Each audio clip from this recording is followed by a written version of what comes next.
Animation is one of the most vibrant forms of storytelling, blending art, emotion, and imagination in ways few things could possibly match. From breathtaking visuals to deeply human themes, it has the power to transport audiences into entirely new worlds while still reflecting real-life struggles and dreams. Whether it's the action-packed adventures or quiet, heartfelt moments, animation proves that stories aren't limited by reality, only by creativity.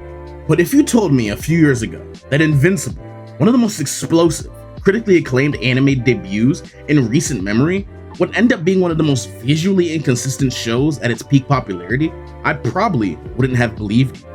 Season 4 of Invincible has been in full stride these past couple of weeks, but I can't help but to notice that this season has had some insane highs, but at the very same time, the lowest of lows.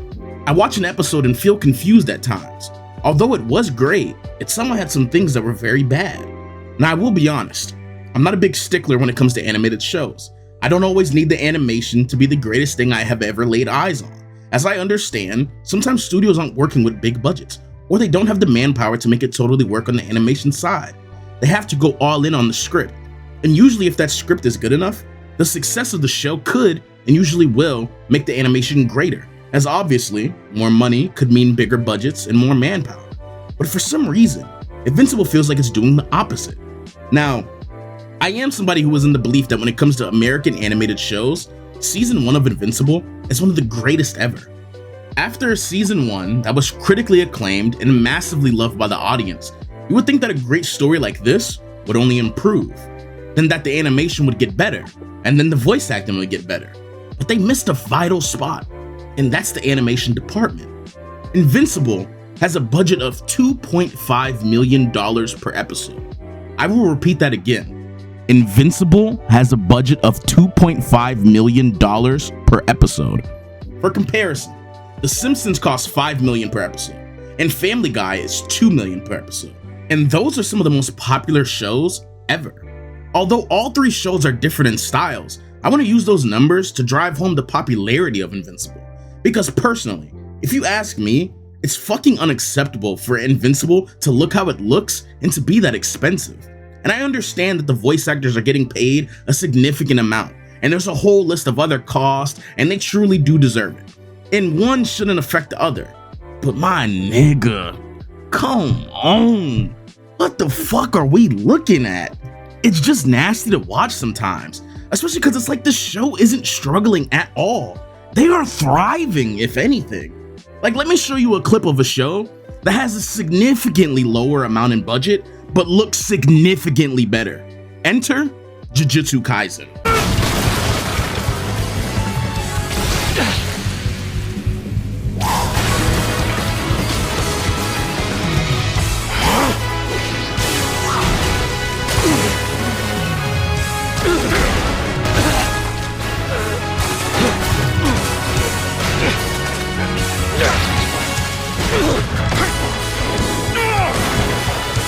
And I'm gonna let you in on a secret.